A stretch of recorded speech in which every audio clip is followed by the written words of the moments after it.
देखिए, मनीष कश्यप का मामला गंभीर नहीं है, अपराध की दृष्टि से गंभीर नहीं है, आईपीसी की दृष्टि से गंभीर नहीं है, सीआरपीसी की दृष्टि से गंभीर नहीं है, गंभीर है राजनीति की दृष्टि से। राजनीतिक दृष्टि से गंभीर हो सकता है क्योंकि वो प्रतिद्वंदिता, उसका एक शब्द उसको जेल पहुंचा गया कि मैं तेजस्वी यादव को चीफ मिनिस्टर नहीं बनने दूंगा।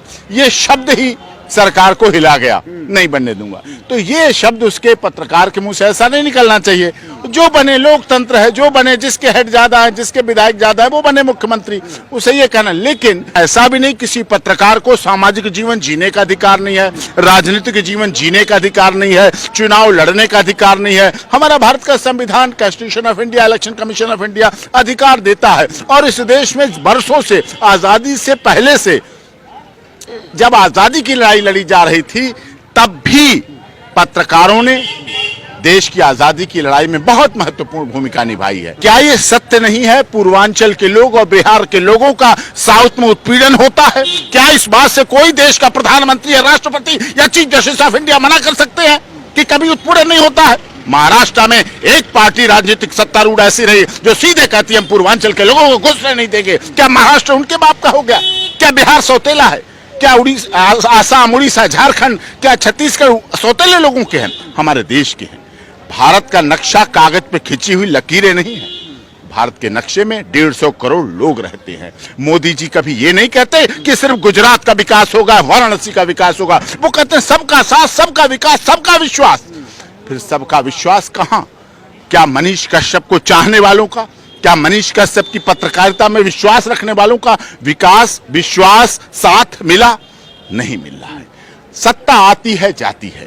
बिहार की राजनीति की बात करें, आज जो नीतीश कुमार तेजस्वी यादव के साथ थे, पिछले 6 महीने पहले बड़े दुश्मन थे, बड़े विरोधी थे, चाचा जान के लिए जान लेने की बात करते थे, आज एक साथ हो गए। तो सत्ता के लिए तो ये लोग कुछ भी कर सकते हैं, लेकिन सत्ता के लिए अपना कुछ कर लें, लेकिन कम से कम इस देश के पत्रकारों को तो बख्श दें। लेकिन उनको सर ऑप्शन क्या है मनीष कश्यप के पास अब? देखिए, मनीष कश्यप ने जो बात उठाई, मैं वही कह रहा हूं, बिहार के लोगों की बात उठाई। साउथ में उनके साथ गलत हुआ, महाराष्ट्र में गलत होता है, साउथ में गलत होता है, आसाम में हिंदी भाषी लोगों की हत्या कर दी जाती है, जघन्य हत्या कर दी जाती है। वो बात उठाना क्या पत्रकारिता में गलत है? अगर कोई बात, उसने साथ में ये भी लिखा, मैं इस खबर की पुष्टि नहीं करता हूं, जांच करे, सूचना प्रसारण मंत्रालय है, वो इसकी जांच करे, वो इसका संज्ञान ले, देखे गलत है, सही है, क्या है।